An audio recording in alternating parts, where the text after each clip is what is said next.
Right, welcome to the law presentation from the law department. So we're going to talk you through the law A-level, why you might choose A-level law, and basically what it's about, and so you find out a little bit more about the A-level.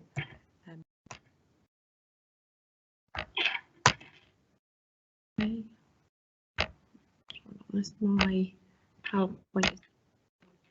So it will last about half an hour, this session, and like I said, it will give you an idea about the law A-level and what sort of topics we actually cover on the A-level. But we're actually going to start with something we're asked most open evenings, actually. So we've kind of adjusted our talk to kind of deal with the questions that we get asked. And we often get asked, if I want to do a law degree, is it a good idea to study a law A-level? We're fortunate that a lot of our students have gone on to do law degrees, and this is a student of ours from a couple of years ago now, who's now at University of Bristol doing a degree in law. She gave quite a detailed answer, as is her style of any good law student. And she talks about, as you can see from the PowerPoint slide, how helpful the A-level was to a law degree. She says, I will admit the exams and style of learning are a lot more advanced, but the substantive content is the same. So she goes on, I'll let you have a little quiet read of that, really. I'll just let you have a read of it for a moment.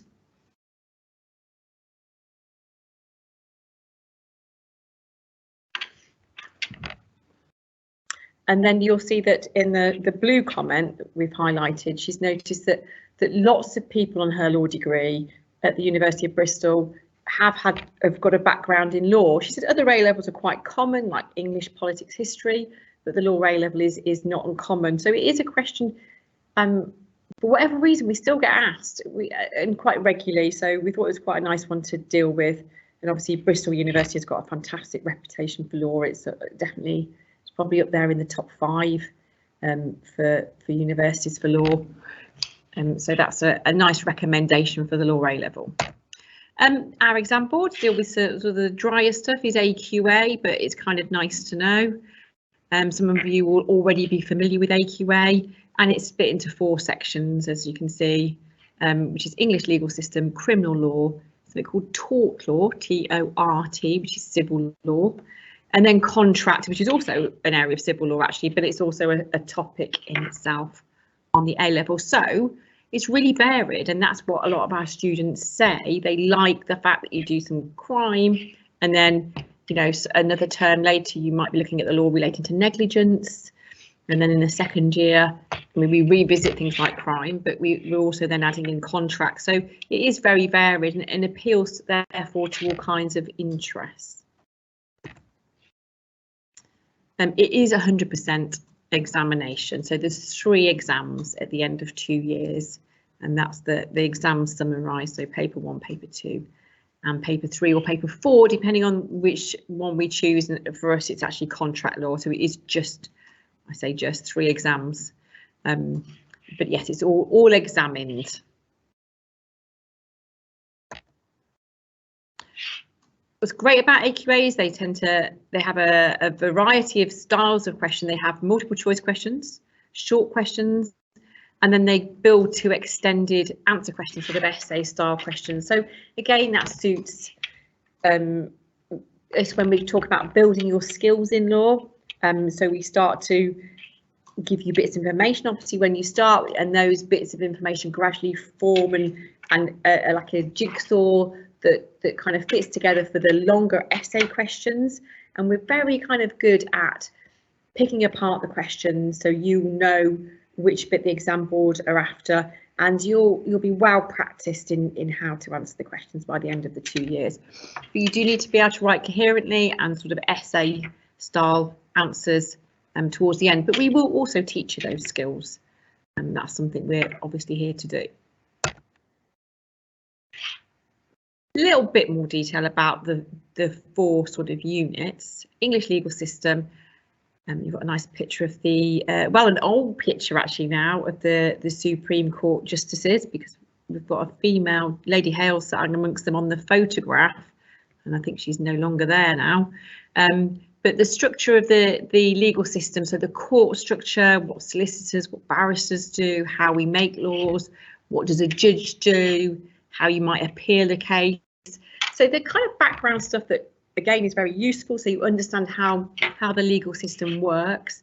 Something our students get to grips with pretty well, actually, and quite quickly. Tends to be the more straightforward parts of the course, which is always nice to have that.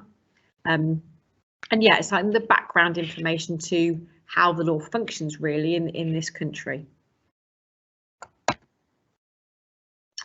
This tends to be one of our more popular units because of the title, criminal law. So you have a whole exam on crime. And I mean, not all crimes are covered on this PowerPoint slide, I have to say.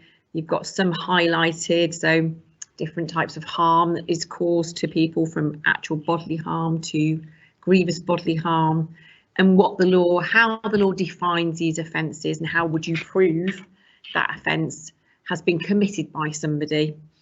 I suppose the offences kind of build in seriousness on the A level, so we sort of work our way up to murder and manslaughter, a bit of theft and robbery on the way, and the criminal defences that are mentioned on the PowerPoint slide are something that applies to all crimes, and they're really useful to understand. And it's kind of, that's quite nice actually about the law. You will have some nice structured parts where, you know, any crime could also, you might have a criminal defence you would be considering, and there's only so many defences, so you'll be able to apply those to all kinds of situations. If you've got any questions as we go through, you can type in questions to the chat, the question and answer box, and they'll be answered as well. So if you think of anything, just type it in as we're going along, or if you've got parents watching as well, if they've got any questions. Civil law is essentially to do with something called negligence, which you probably have heard of the word, if not the actual bit of law, but how you can perhaps sue somebody if you want compensating for some sort of harm.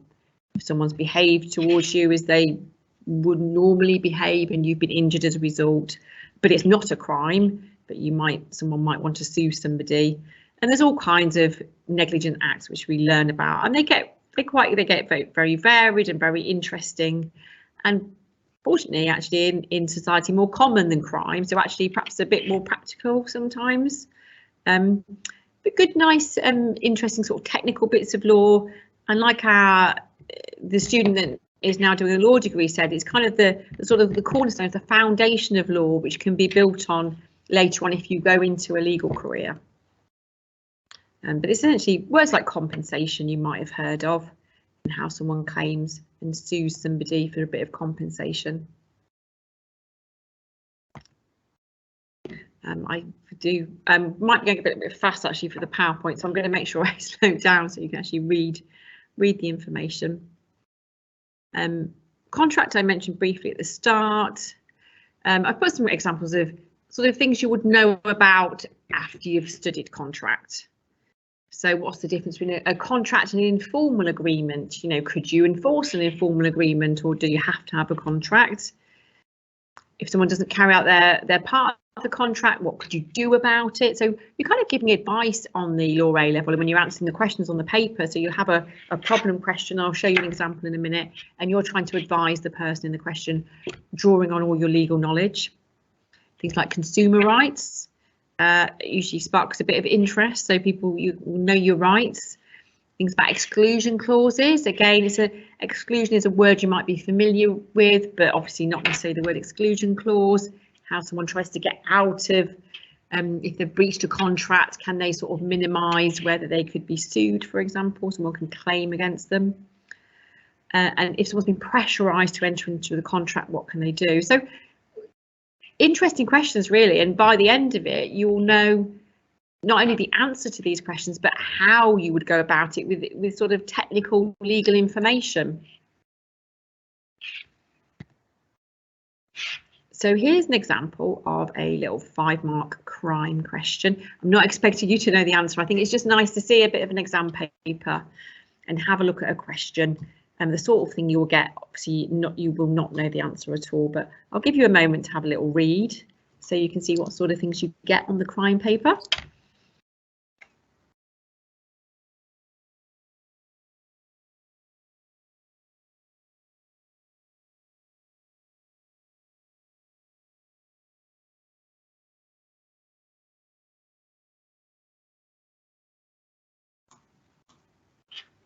So you might come across, well, you definitely will come across words that are unfamiliar to you in this bit of information.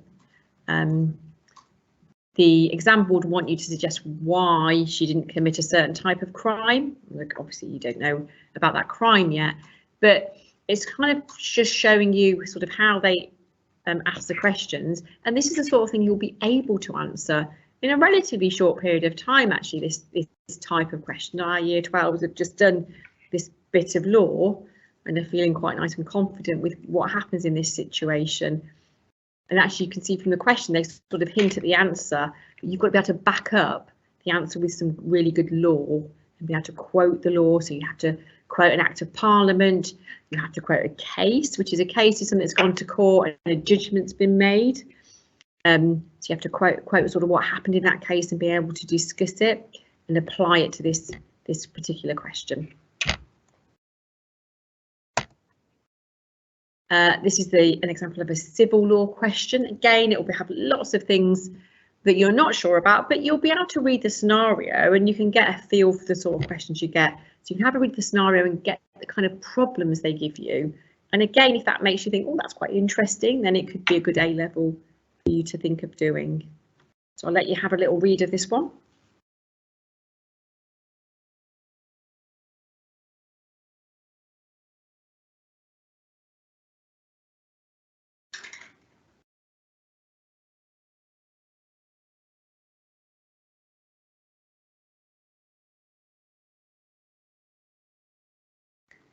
So we can see from this question, it's sort of a noisy neighbour situation, and whether Claire can do anything about the fact that Dan is disturbing her. And there's quite a bit of information in the scenario, actually, if you were to sort of unpick it.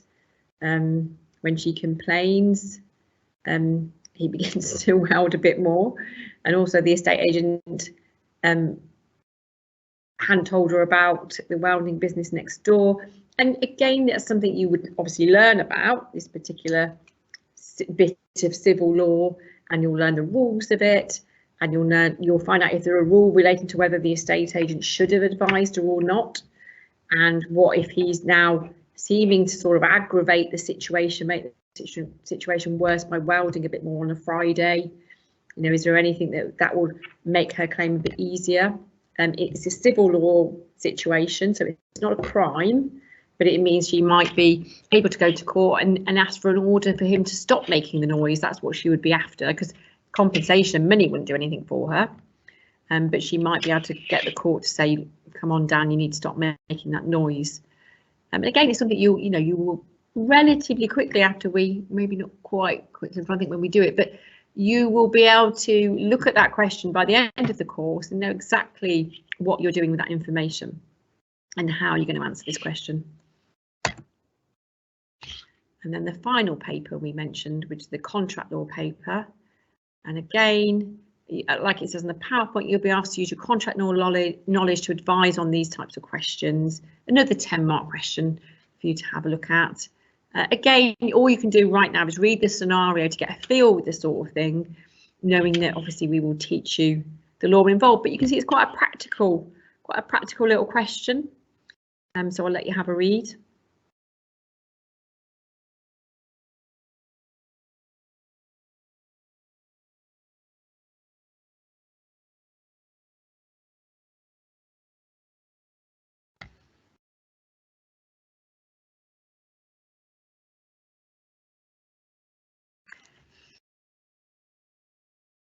And some of this draws on some knowledge about contract law, obviously, but it's worth saying that contracts don't need to be in writing. Contracts can be verbal. And actually, in this case, just if you've read the scenario, Catherine probably hasn't got a lot she can do, because the agreement was made after she'd looked after the children, is a very summarised answer to this question. But again, you'll learn all those sort of rules of contract. So although contract itself, the title might not sound, I always wonder if the word doesn't sound that exciting. Actually, when you look at the problems, they're very kind of problems that could occur in sort of day-to-day life. Problems, they always involve people, and that's the thing with law. it's very sort of people orientated. So you're still solving someone's problem for them. And this is the sort of thing, you know, a solicitor might get. And certainly the sort of things that, again, if you then carried on to study law, if you found that you really enjoyed it, it would give you a nice sort of basis in contract law.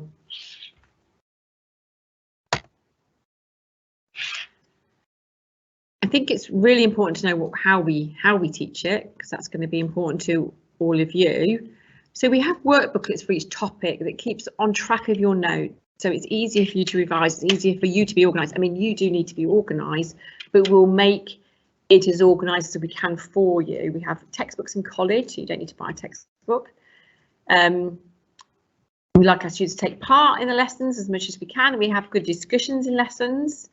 Obviously, you get set homework. Quite often we're trying to get students to read ahead a little bit with homework, and which is quite new when you come to college, and some students find that quite difficult at first. So we ask you to read about a topic, to familiarise yourself with some of the key words, some of the key aspects of it before we teach it, and to kind of make sure your progress is maintained quite quickly, but also give you a way into understanding the lesson a bit more.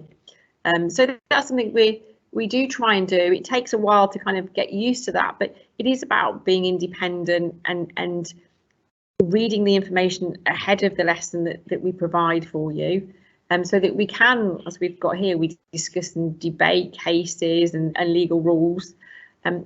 When I'm talking about cases, it's like I say, when something goes to court, it will have a case name. And some of those cases set legal rules which are really useful for you to be able to talk about and quote.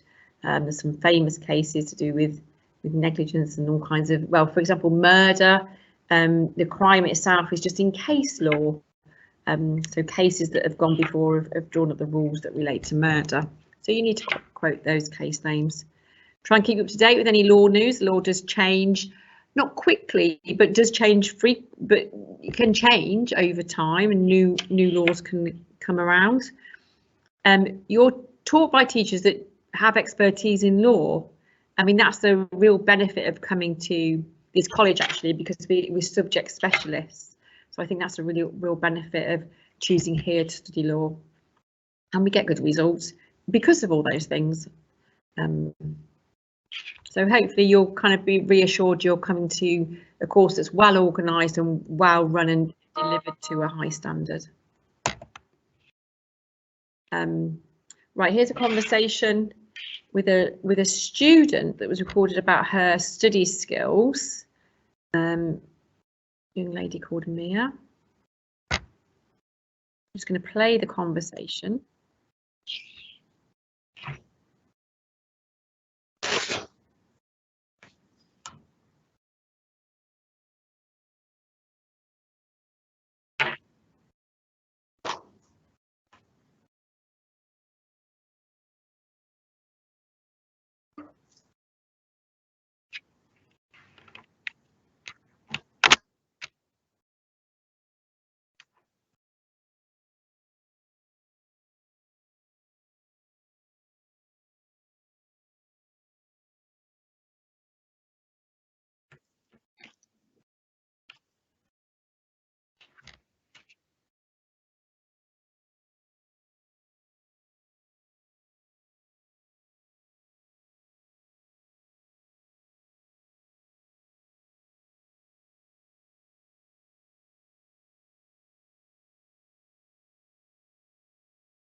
Right, Fergus, apparently you can't hear. Sorry, folks. I'm just going to pause Mia because apparently you can't hear the video.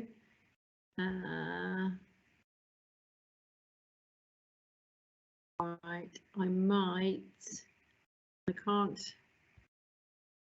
How do I? Sorry, people. Apparently you can't hear Mia, so I'll move on from Mia. If I can get back to Mia and make sure you can hear the video. I will sort that out for you. So apologies for that. She was trying to show you about her little independent study that she did, but we'll move on and we'll see if we can come back to it.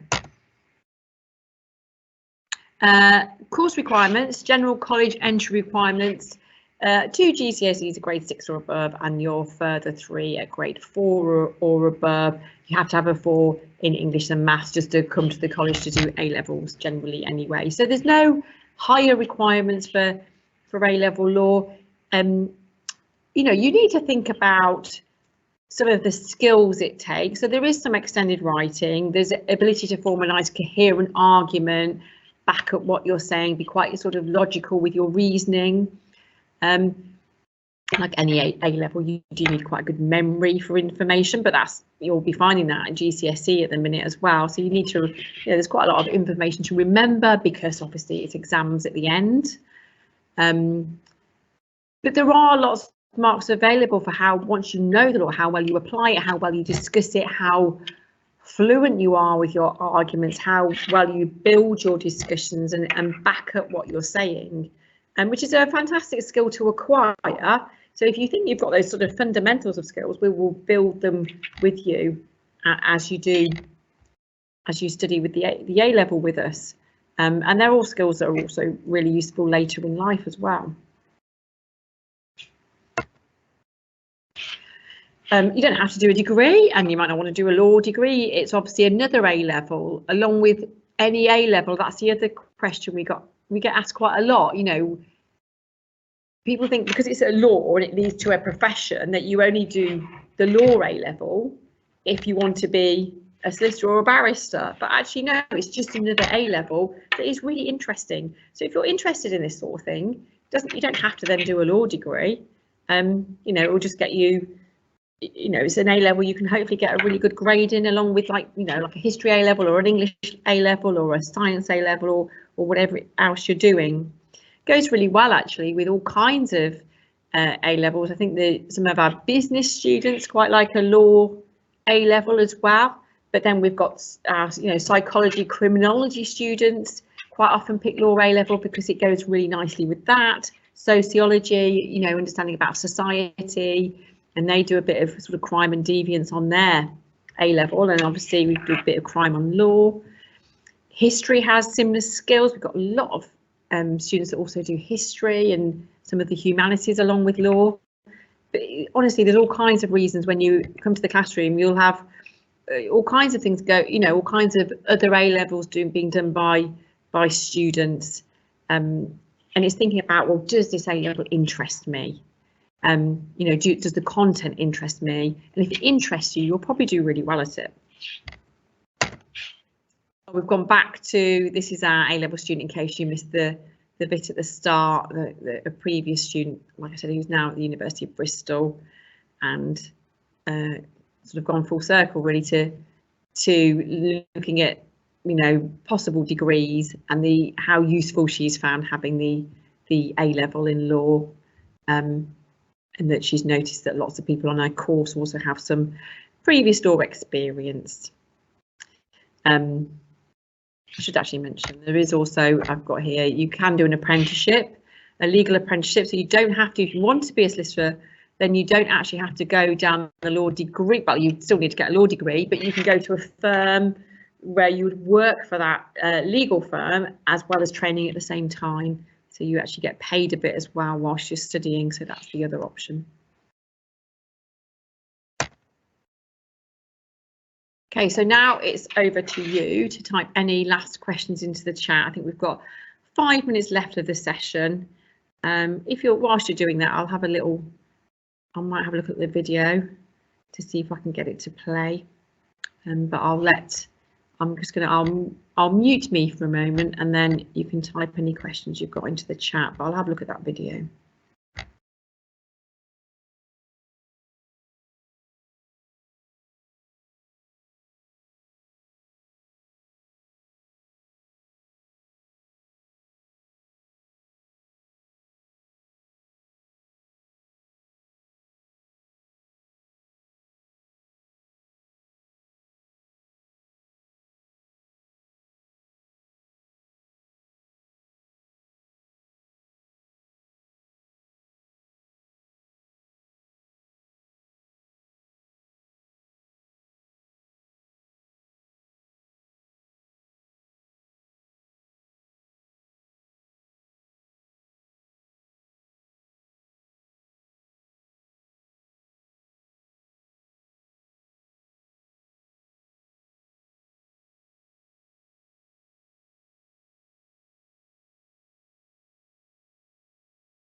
Yeah.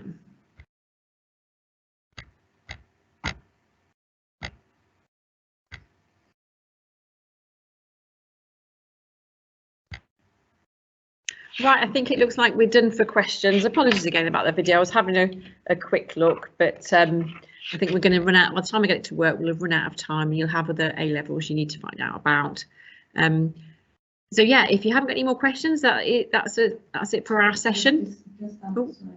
Oh, the last question's just being answered. So if you're talking about performing arguments and the structure of an actual trial, so right, trial type activities. Yeah, okay. So someone's asking about mock trials. Something that students always enjoy, actually. It's quite an enjoyable session. You need to know a bit of law first before we go into those, but we will certainly explore those. But I think that looks like the last question. So if you've got enough information, obviously you need to think about your next session, so feel free to leave, and hopefully we'll see you on the Law A level or an open day later in the year. Is there one more? I think there might be one more where hopefully you can get into to actually see college. Thank you very much.